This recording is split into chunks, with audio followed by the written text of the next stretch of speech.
InsyaAllah malam ni sambungan Sunan Tirmizi. Babu ma ja'a fi sifati ghurafil jannati. Ini abu-abu sifatil jannah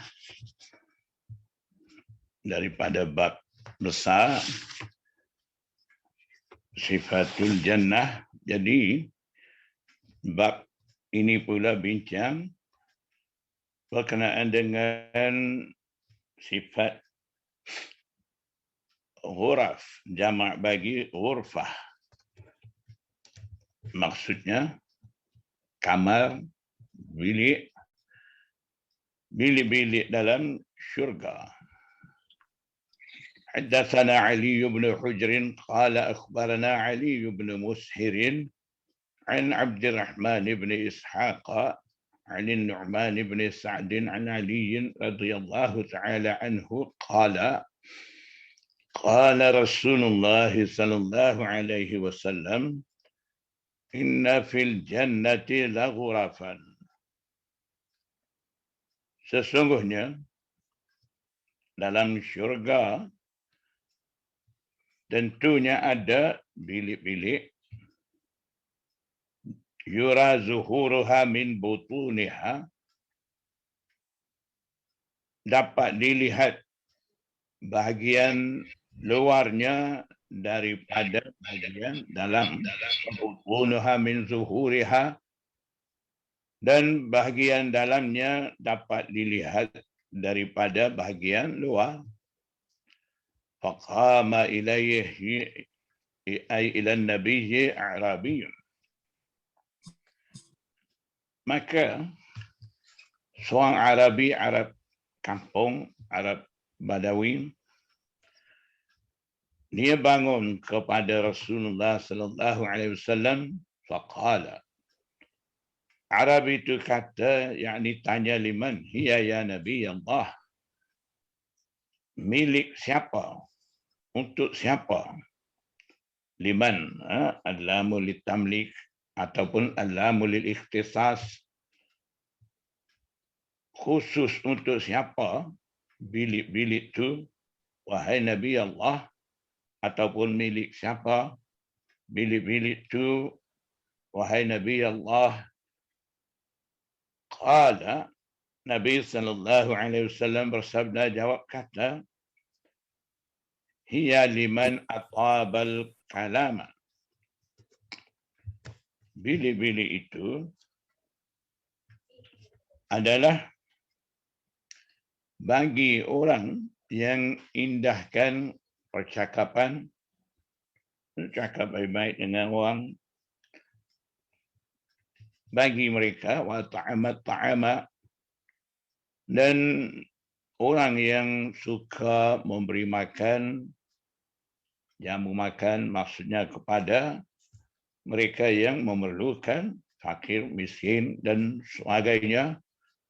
Wa adama siyama, dan berkekalan puasa, maksudnya berterusan ataupun sepanjang masa, selang sehari,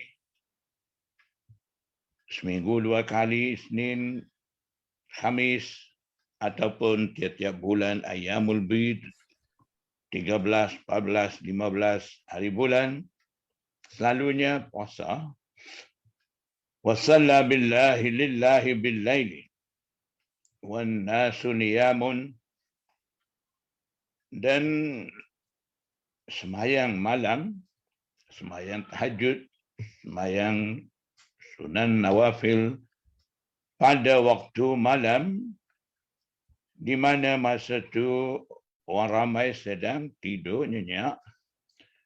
Jadi orang yang mempunyai amalan-amalan itu, dialah akan memiliki bilik-bilik, kamar-kamar yang ada dalam syurga bersifat dengan sifat disebut atas tadi. Waqad hadza hadithun gharibun. Qala Abu Isa, Imam Tirmizi kata, ini adalah hadis gharib. وقد تكلم بعض أهل الحديث في عبد الرحمن بن إسحاق هذا من قبل حفظه. Dan sesetengah ulama hadis mereka bercakap, maksudnya pertikai berbicara tentang Abdurrahman bin Ishaq yang riwayat daripada Nu'man bin Sa'ad an Ali bin radhiyallahu taala anhu itu berbicara pertikai min qibali hifzihi ay min jihati hifzihi, dari sudut hafazan ingatan dia. Jadi dalam sanad itu ada rawi dipertikai dari sudut ingatan dia. Jadi rawi seperti itu dikatakan dalam istilah muhaddisin rawi mutakallam fih. Rawi yang dipertikai.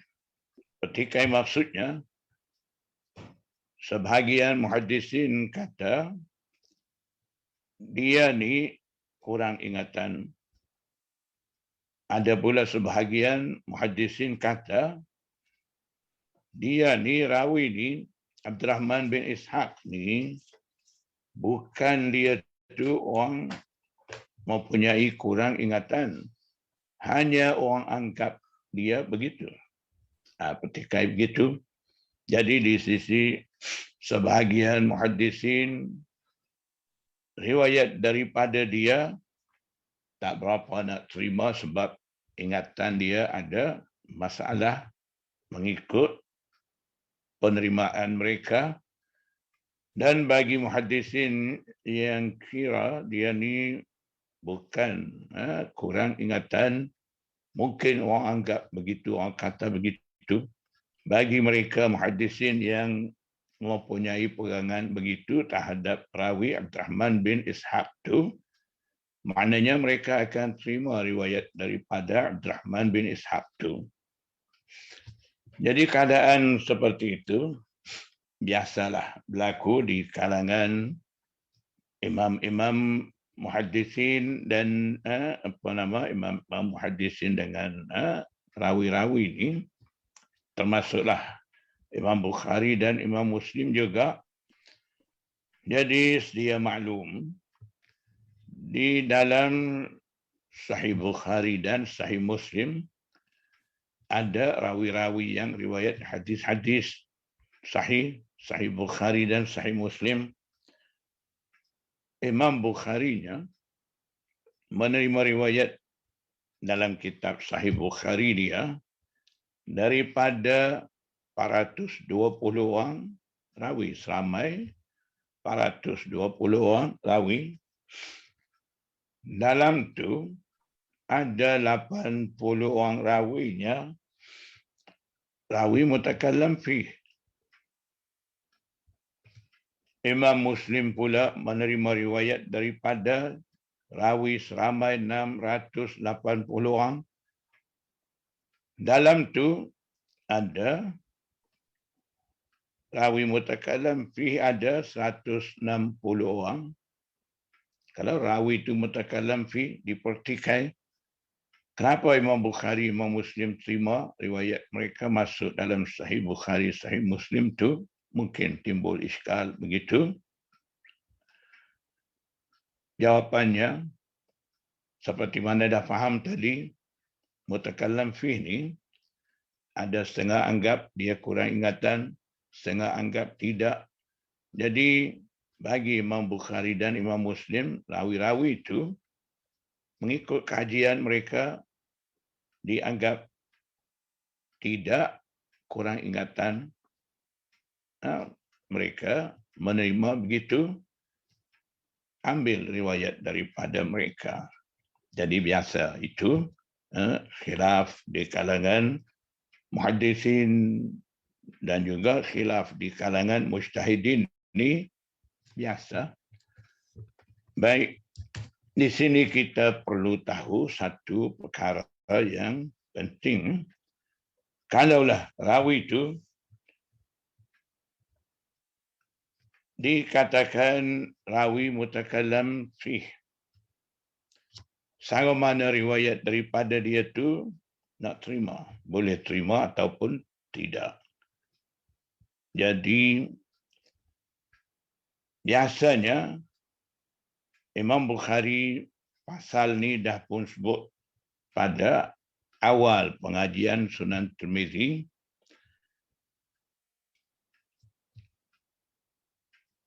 Di situ ada satu hadisnya datang riwayat daripada Abdullah bin Muhammad bin Aqil. Jadi Imam Tirmizi kata begitu juga waqad takallama ba'du ahli al-hadis min qibali hifzihi. Kemudian dia kata Abdurrahman bin Abdullah bin Muhammad bin Aqil saduq,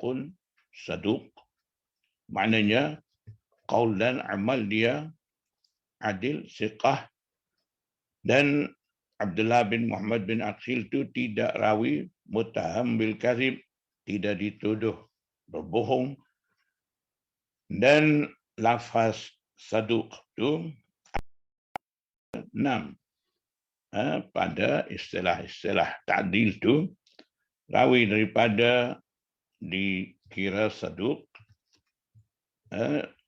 asfalut ta'dili rutbatan tu diterima di sisi muhaddisin. Kemudian daripada tu Imam Tirmizi berhujjah boleh menerimanya riwayat daripada Abdullah bin Muhammad bin Aqil tu dengan katanya qala Abu Isa qala Muhammad bin Ismail. Imam Tirmizi katanya Imam Bukhari Muhammad bin Ismail. Kemudian dia sebut nama 3 orang tu guru Imam Bukhari, iaitu Imam Ahmad bin Hanbal, Imam Ishaq bin Ibrahim yang masyhur Ishaq Rahway, imam dalam mazhab Zahiri, dan Imam Humaidi. 3 orang tu guru Imam Bukhari ini yahtajuna bihadits Abdullah bin Muhammad bin Aqil. Imam Tirmizi kata Imam Bukhari bagi tahu 3 imam besar tu mereka berhujjah dengan hadis Abdullah bin Muhammad bin Aqil. Jadi daripada situ dapati mereka boleh terima rawi dipertikai berkenaan dengan adanya kekurangan dalam ingatan, itu tidak sampai tahap muttaham bil kadzib, tidak sampai rawi itu dituduh berbohong.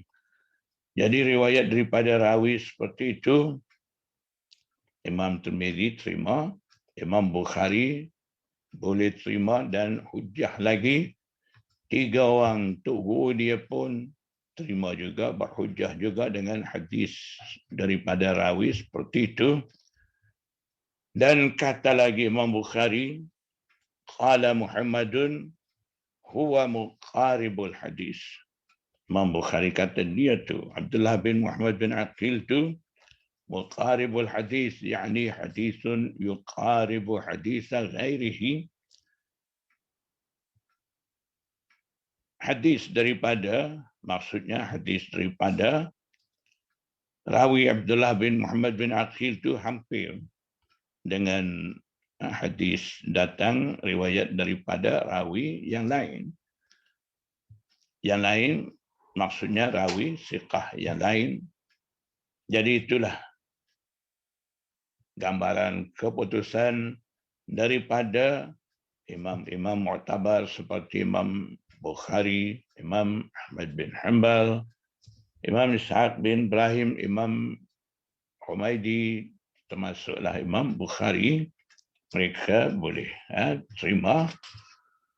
Jadi kalaulah rawi itu kurang ingatan berdasarkan kajian mereka seperti mana tadi hadisnya diterima, وهو كوفي وعبد الرحمن بن إسحاق القرشي مديني. Dan dia adalah Kufi. Abdurrahman bin Ishaq Al-Qurashi Madaniyun. Ada seorang lagi Abdurrahman bin Ishaq Al-Qurashi, bukan Kufi. Dia tu Madani, bukan penduduk Kufah, penduduk Madinah. Wa huwa asbatu min hadha. Dan dia Abdurrahman bin Ishaq Al-Qurashi itu asbatu, lebih sabat, lebih teguh daripada ini, daripada Abdurrahman bin Ishaq.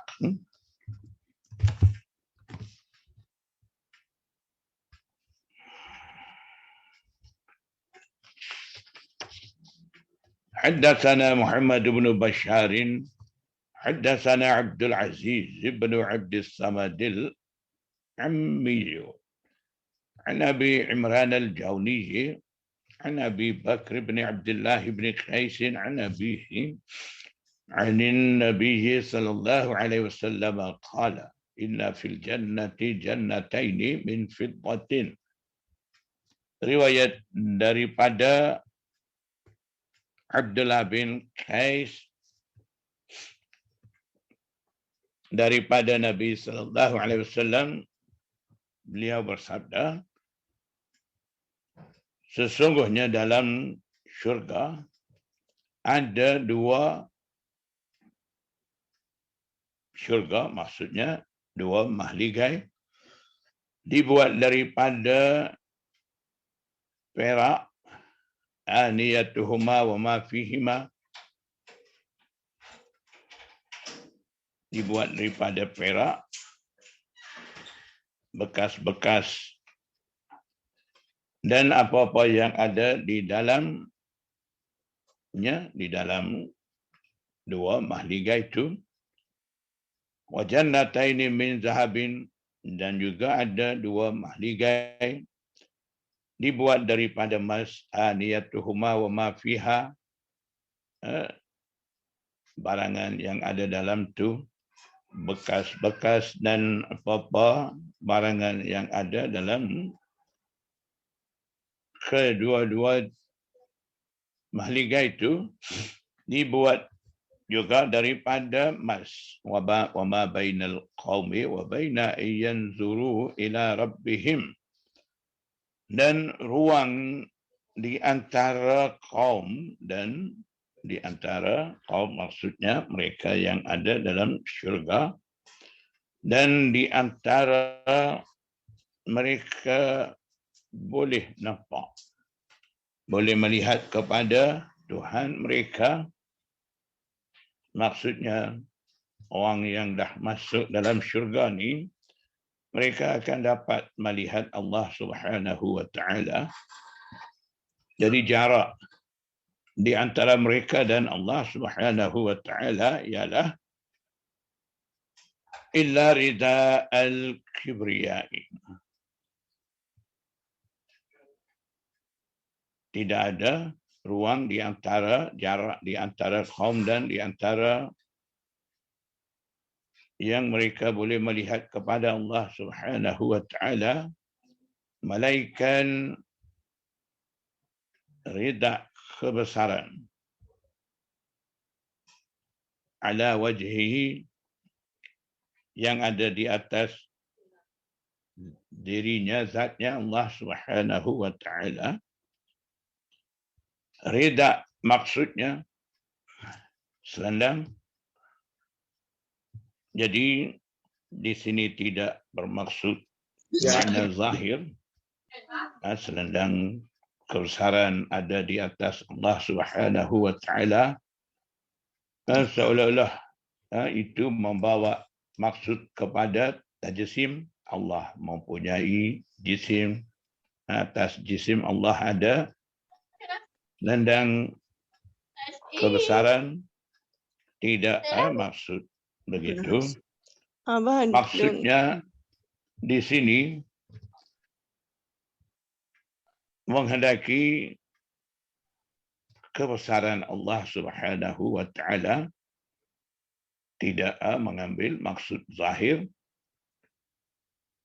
hanya hendak menyatakan kebesaran Allah Subhanahu wa taala yang menjadi penghalang daripada melihat Allah Subhanahu wa taala.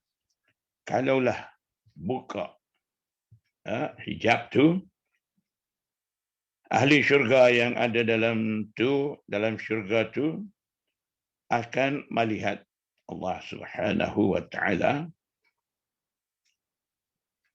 Dan ada juga dalam riwayat-riwayat lain,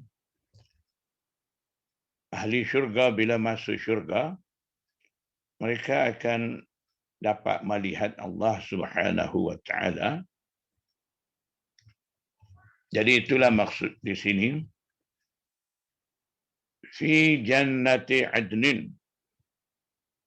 Keadaan itu berlaku pada syurga bernama Adn. Syurga Adan. Beberapa tingkat ada dalam syurga. Syurga Adan ni syurga teratas. Tingkatan syurga teratas. Wa bihadzal isnad 'an an-nabiy sallallahu alaihi wasallam qala. Dan dengan sanad ni juga daripada Nabi sallallahu alaihi wasallam, beliau bersabda, inna fil jannati la khaymatan ay la azimatan. Dan sesungguhnya dalam syurga ada kebesaran, keagungan, min durratin mujawwafatin, besar,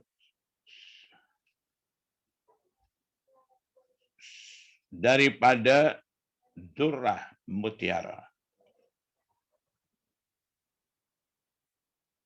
Mujawwafah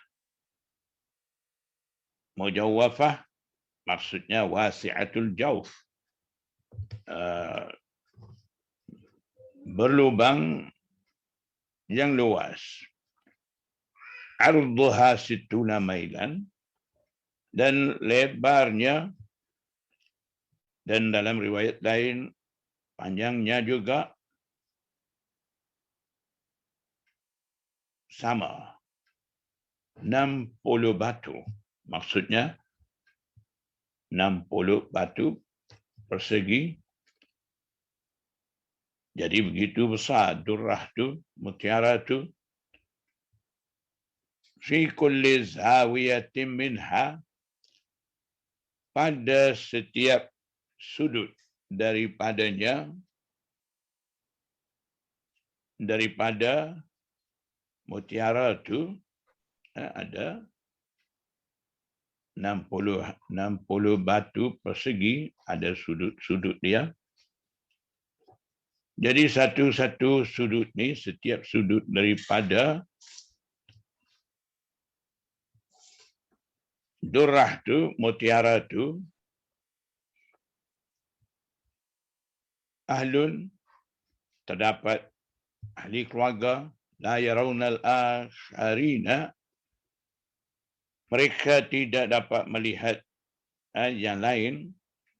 La yarawna ay zalikal ahl, ahli keluarga itu tidak dapat melihat yang lain. Maksudnya ahli keluarga lain yang ada pada sudut lain tidak dapat melihat. Maksudnya begitu luas, begitu jauh. Yatufu alaihimul mu'minu, orang mukmin akan mengelilingi di sisi mereka.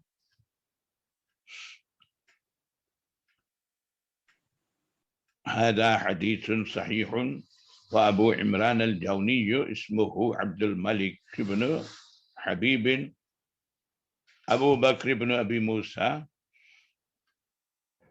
Hadis ni hadis sahih. Dalam riwayat sanad tadi ada Abu Imran Al-Jauni, nama dia Abdul Malik.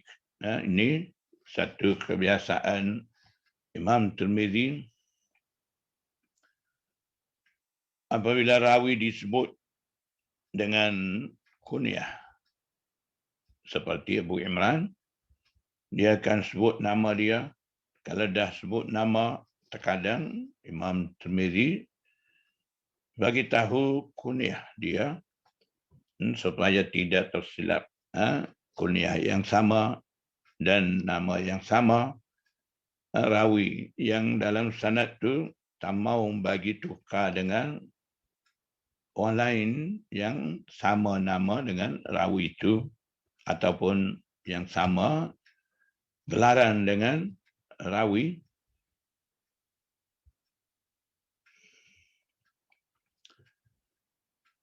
Hadza hadithun sahihun wa Abu Imran Al-Jauni ismuhu Abdul Malik bin Habib bin Abu Bakr bin Abi Musa. Qala Ahmad bin Hanbal. Ahmad bin Hanbal kata la yu'rafu ismuhu. Imam Ahmad bin Hanbal kata tidak dikenali nama dia. Wa Abu Musa Al-Ash'ari ismuhu Abdullah bin Qais. Abu Musa Al-Ash'ari nama dia sebenar Abdullah bin Qais.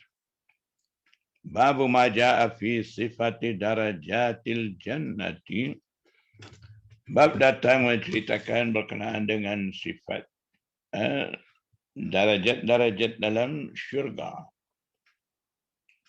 Haddatsana Abbas al-Anbari qala akhbarana Yazid bin Harun qala akhbarana Sharik an Muhammad bin Juhadata an Athain an Abi Hurairah qala قال رسول الله صلى الله عليه وسلم في الجنة 100 درجة.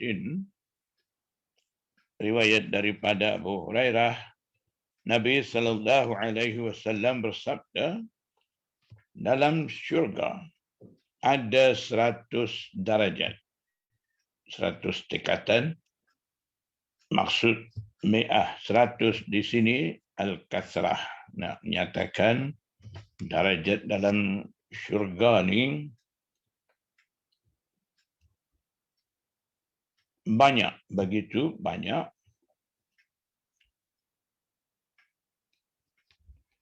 Dalam Al-Quranul Karim pun ada sebut lahum darajatun inda rabbihim. Bagi mereka ada darajat dalam syurga di sisi Tuhan mereka.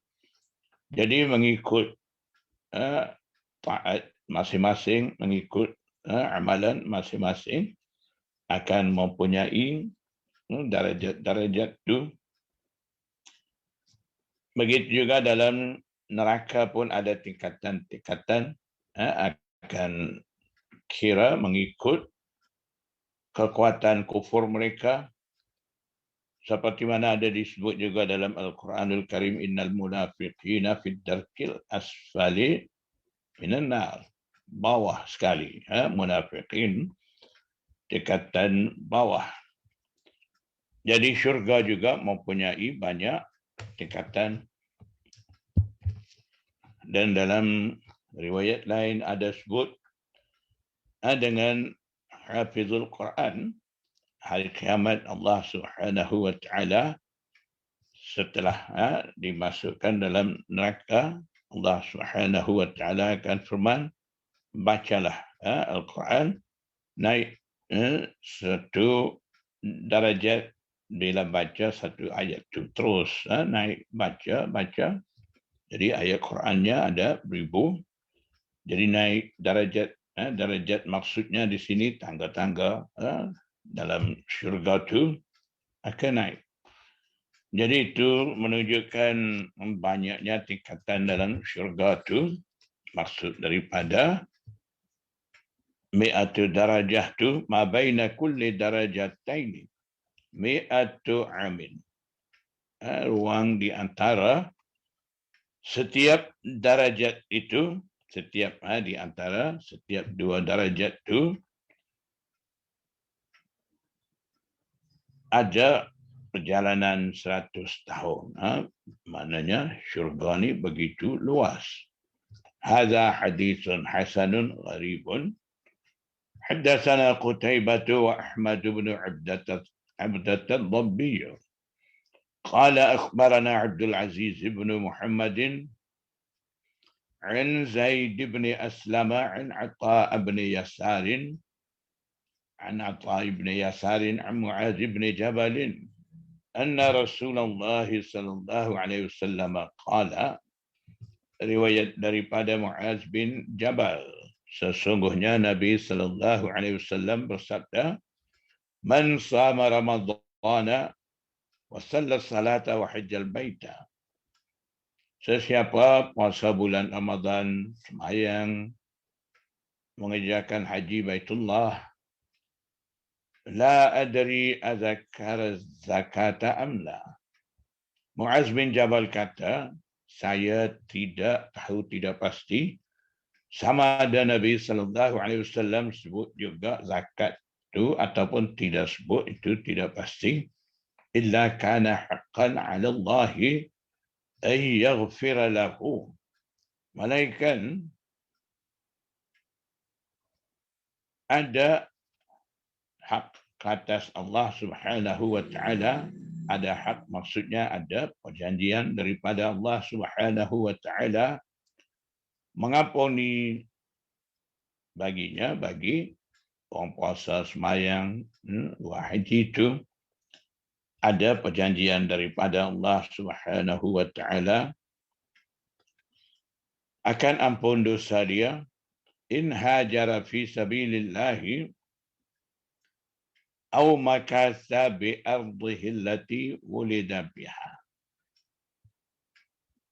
Sama ada orang itu berhijrah di jalan Allah Subhanahu wa taala ataupun kekal di buminya yang dilahirkan dia, maksudnya tidak berhijrah, sama ada muhajir ataupun tidak, asalkan orang itu sembahyang, puasa, haji, tunaikan rukun-rukun Islam dengan betul, dia tu akan dapat keampunan daripada Allah Subhanahu wa taala. Qala Muaz kata, ala ukhbiru bihan nasa, tidak bolehkah saya bagi tahu dengan berita gembira ini kepada orang ramai? Faqala Rasulullah sallallahu alaihi wasallam, Nabi sallallahu alaihi wasallam bersabda, zarin nasa ay utrukhum bila basyaratin, biarkan mereka tanpa memberitahu berita gembira itu, ya'maluna, supaya mereka teruskan beramal, mereka usaha bersungguh-sungguh dalam membuat ibadat.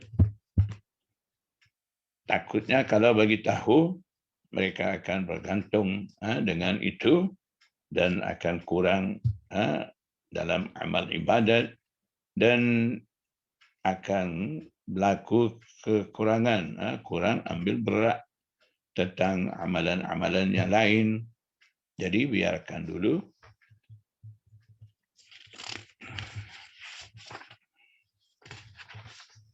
Seterusnya Nabi sallallahu alaihi wasallam bersabda, fa inna fil jannati mi'ata darajatin ma baina kulli darajataini kama baina samai wal ardi. Sama dengan tadi. Wal firdausu 'alal jannati, dan jannatul firdaus itu tingkatan syurga paling tinggi. Wa awsatuha wa fawqa dhalika, dan pertengahannya dan di atas daripada itu, Arsyur Rahman. Ada arasy Allah Subhanahu wa taala di atas syurga Firdaus tu.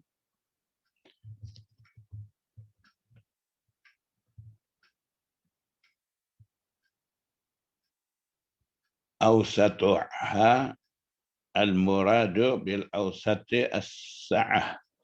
Luas. Maknanya luasnya Firdaus tu, dan di atas pada itu, di atas pada Firdaus tu ada arasy Allah Subhanahu wa taala. Wa minha tufajjaru anharul jannati. Wa minha ay minal firdaus, daripada syurga Firdaus itulah memancar ataupun mengalir keluar sungai-sungai dalam syurga itu. Sungai dalam syurga maksudnya ada sungai air, sungai susu, sungai arak, sungai madu, mengalir pak sungai itu daripada syurga Firdaus. Fa'idha sa'altumullaha, maka apabila kamu meminta syurga di sisi Allah Subhanahu wa taala, fas'aluhul firdausa, maka hendaklah kamu minta di sisi Allah Subhanahu wa taala syurga Firdaus itu. Kerana li'annahu afdaluha wa a'laha, syurga Firdaus itulah syurga paling utama, paling mulia dan paling tinggi dalam syurga. Hakadha ruwiya hadzal hadits an Hisham bin Sa'd an Zaid bin Aslam an Atha bin Yasar an Mu'adz bin Jabal wa huwa indi asahhu min hadits Hammam an Zaid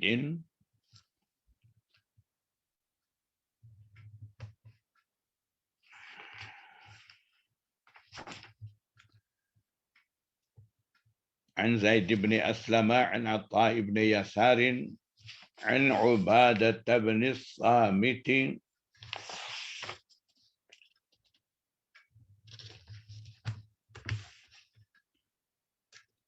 hadis ini diriwayat juga daripada Hisham bin Sa'ad an Zaid bin Aslam, seperti mana Abdul Aziz bin Muhammad riwayat daripada Zaid bin Aslam, daripada Atha bin Yasar, Mu'adz bin Jabal.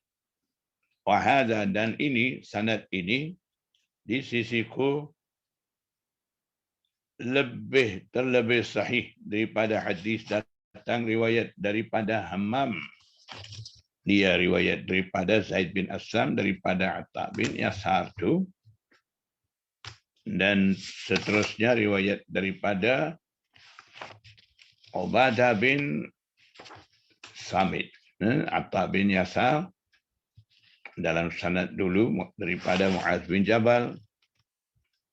Dalam sanad ini pula daripada Atha bin Yasar daripada Ubadah bin Samit.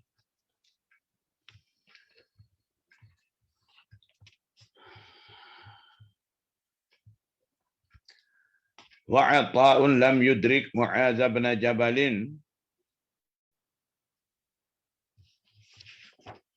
dan Imam Tirmizi kata Mu'adz bin Atha bin Abi Rabah, dia tidak sempat dengan Mu'adz bin Jabal. Jadi kata Zaid bin Aslam riwayat daripada Atha bin Yasar daripada Mu'adz bin Jabal tu, sanad tu, itu Imam Tirmizi kata Mu'adz ni, Atha ni tidak sempat dengan Mu'adz bin Jabal. Sebab apa kata begitu? Wa Mu'adzun qadimul mauti, mata fi khilafati Umar. Mu'aznya meninggal dunia dah lama, qadim dulu. Mata fi khilafati Umar. Dia tu Atta' bin Abi Rabah tu meninggal dunia pada masa pemerintahan Saidina Umar.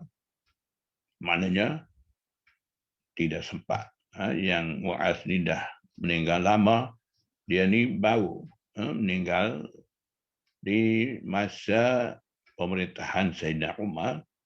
Jadi itu kajian daripada muhaddisin.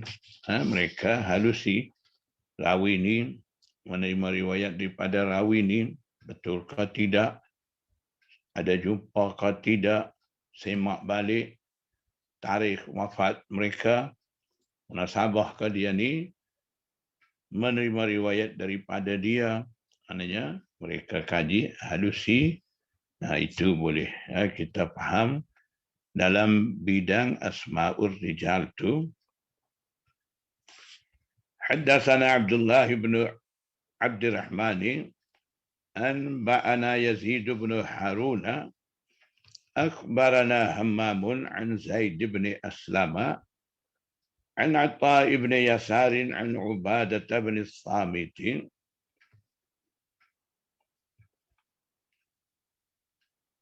anna Rasulullah sallallahu alaihi wasallam qala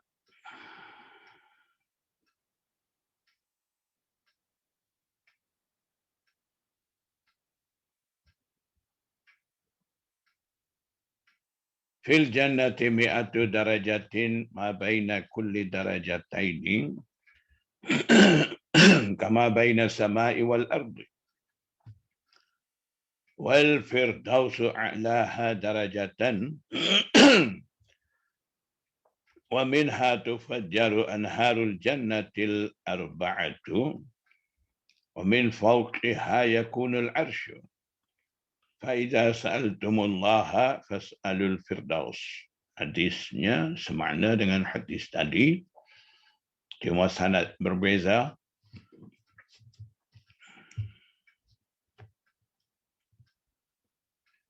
Jadi tadi Imam Tirmidzi dah sebut wa hadza indi asahhu min hadis Hammam an Zaid bin Aslama an Atta' bin Yasar an Ubadah. Dan ini maksudnya hadis diriwayat oleh Hisham daripada Zaid bin Aslam tu, di sisiku, kata Imam Tirmidzi, terlebih sahih daripada hadis Hammam datang riwayat daripada Zaid bin Aslam. Jadi maksudnya Hisham ada riwayat daripada Zaid bin Aslam, Hammam juga riwayat daripada Zaid bin Aslam. Tapi Imam Tirmidzi kata terlebih sahih di sisi dia ni, hadis datang riwayat daripada Hisham tu lebih sahih daripada hadis Hammam. Jadi mana hadis riwayat daripada Hammam tu? Itulah sekarang haddatsana Abdullah bin Abdurrahman ni kemuka balik sanad bagi Hammam tu. Hadisnya sama. Jadi Hammam riwayat daripada Zaid bin Aslam seperti mana Hisham riwayat daripada Zaid bin Aslam. Bezanya Zaid bin Aslam riwayat daripada Atta' bin Yasar ni, di situ sahabatnya yang Atta' riwayat ni daripada Mu'az bin Jabal. Dalam sanad Hammam tu, Atta' bin Yasar riwayat daripada Ubadah bin Samit.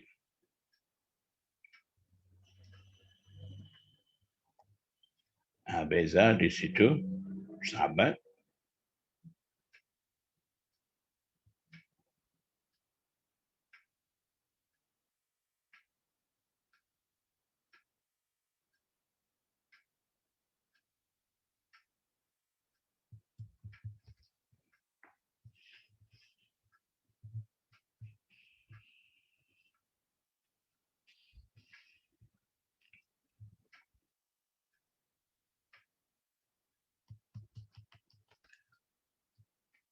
Tapi yang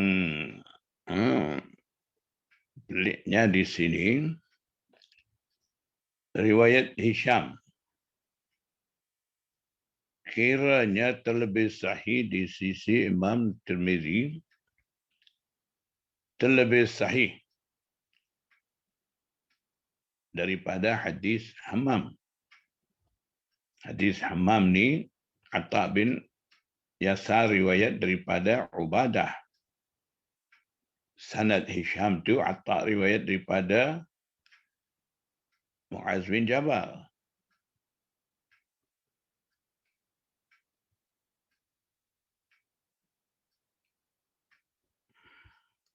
Setelah Imam Tirmizi, dia sebut as-sahih.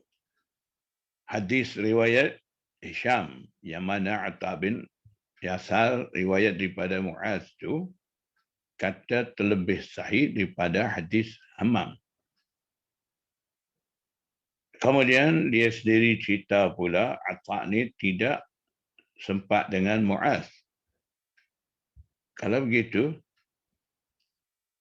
sanad Hisham yang mana Imam Tirmizi kata di sisi dia terlebih sahih itu dah jadi munqati, sanad terputus. Kalau sanad terputus tidak jadi sahih, kan jadi dhaif. Macam mana pula Imam Tirmizi boleh kata hadza indi as-sahih? Ini datang riwayat daripada Hisham, di situ ada nyata Atta bin Yasar an Muaz bin Jabal tu. Atta yang mana tidak sempat dengan Muaz tu, maknanya di antara Atta dan Muaz ada seorang rawi gugur, di situ terputus sanad. Jadi benda-benda lagu ni lah kita nak faham dalam Sunan Tirmizi. Kalau tidak, jadi muskil. Sanad tu terputus. Imam Tirmizi pula kata sanad itulah as-sahih, terlebih sahih. Jadi bila kita jumpa keadaan seperti itu, as-sahih di situ tidak boleh kita ambil maksud terlebih sahih. Jadi as-sahih ni ada makna-makna dia. Kalau betul-betul sanad yang Imam Tirmizi kata sanad ni lah di sisi saya terlebih sahih tu, kalau sanad tu betul-betul sahih, tak mengapa kita ambil maksud di situ as-sahih terlebih sahih. Sesuai. Kalau dah bukti dah sanad tu terputus, tidak sahih, kemudian Imam Tirmizi kata as-sahih tu, di situ tidak boleh ambil makna as-sahih terlebih sahih.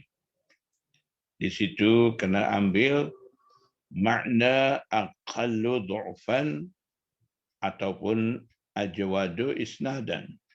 Itu yang Imam Tirmizi menghendaki.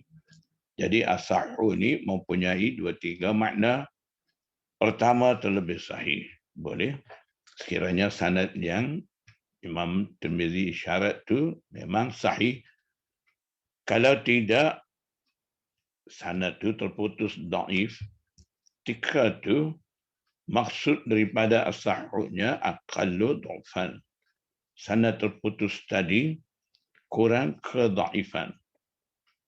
Yang sanad Hammam tu kalau banding dengan sanad Hisham tu, boleh jadi dia tu dhaif lebih daripada sanad Hisham tu. Kadang Imam Tirmizi begitu. Dia bawa hadis, sanadnya dhaif. Tapi dia kira sanad tu di sisi dia baik. Banding dengan sanad lain yang sama-sama dhaif juga, yang dia terima masuk sebagai hadis bab tu contohnya jadi dhaif dengan satu sebab.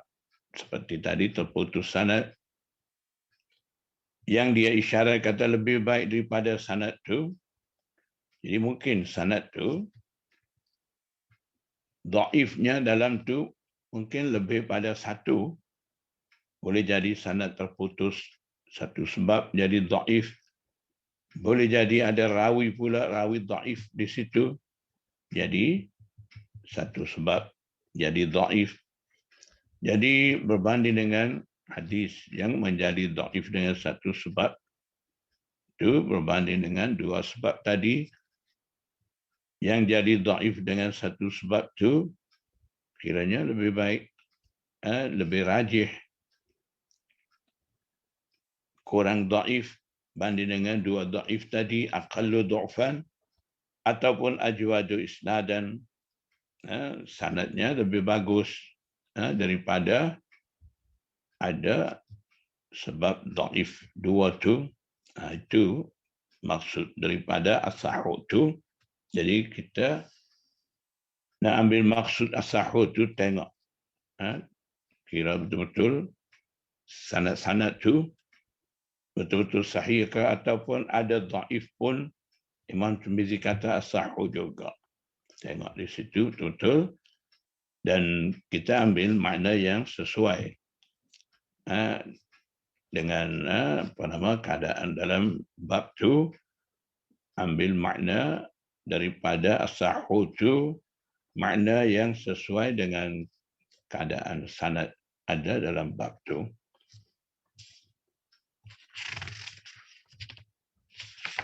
Haddatsana Abdullah ibn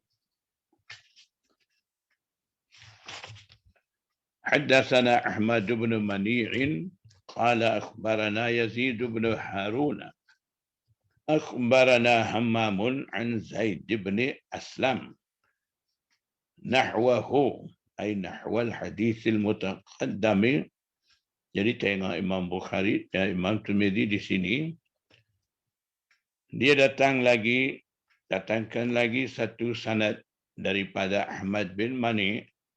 Dalam sanad tu ada Hammam, riwayat daripada Zaid bin Aslam. Jadi maknanya sanad Hammam tu ada penyokong daripada sanad Hammam tadi daripada Abdullah bin Abdurrahman yang Imam Tirmizi riwayat tu. Ada pula sokongan daripada sanad yang mana Imam Tirmizi ambil daripada Ahmad bin Mani itu. Nahwahu maksudnya seumpama hadis tadi. Makna sama, mungkin lafaz agak berbeza. Jadi itu mutabi bagi hadis dulu. Tujuannya nak bagi ada kekuatan bagi sanad hadis dulu. Haddatsana Qutaibah qala akhbarana ibn Lahiyata an Darraj an Abi al-Haythami an Abi Sa'id an an-Nabiy sallallahu alaihi wasallam qala inna fil jannati 100 darajatin law anna al-'alamina ijtama'u fi ihdahunna la wasi'athum. Hadza haditsun gharib. Riwayat daripada Abu Sa'id Al-Khudri, Nabi sallallahu alaihi wasallam bersabda, sesungguhnya dalam syurga ada 100 darajat seandainya al-alamin, semua tu alamin maksudnya jami'ul khalqi, keseluruhan makhluk, himpun semua sekali, fi ihdahunna, himpun pada salah satu darajat daripada darajat-darajat itu, lawasi'tum, tentunya muat. Maknanya begitu luas. Satu tingkatan syurga tu kalau nak bagi masuk semua makhluk dalam tu pun muat lagi. Hadza hadisun gharibun. Jadi hadis berkenaan dengan darajat dalam syurga ni Imam Tirmizi bawa hadis bab dengan sanad pertama sekali. Imam Tirmizi bagi tahu kedudukan sanadnya hadza hadisun hasanun gharibun. Kemudian Imam Tirmizi datangkan dengan sanad-sanad lain hadis maknanya lebih kurang.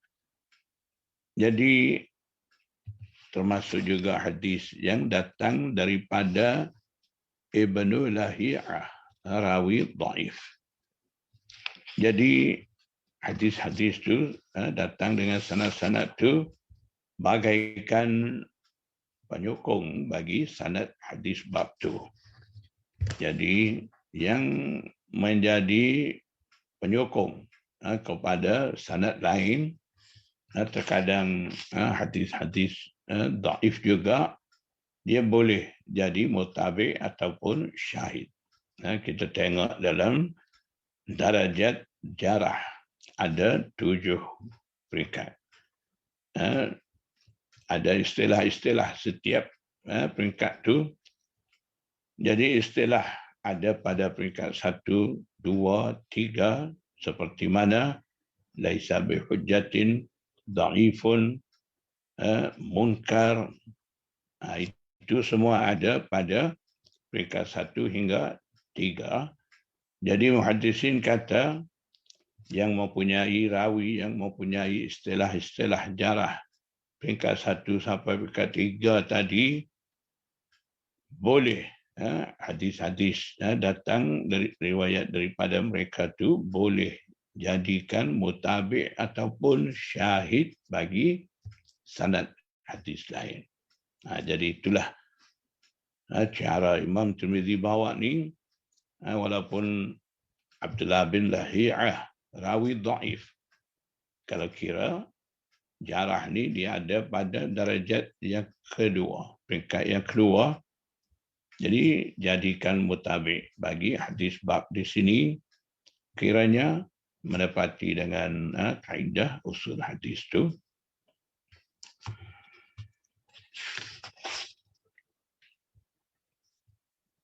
Babu ma jaa fi sifati nisa'i ahli jannah. Insyaallah kita sambung. Wallahu a'lam wa billahi taufiq wal hidayah. Wassalamualaikum warahmatullahi wabarakatuh. Waalaikumsalam warahmatullahi wabarakatuh. Jazakallahu khairan katsiran. Jazakallahu khairan.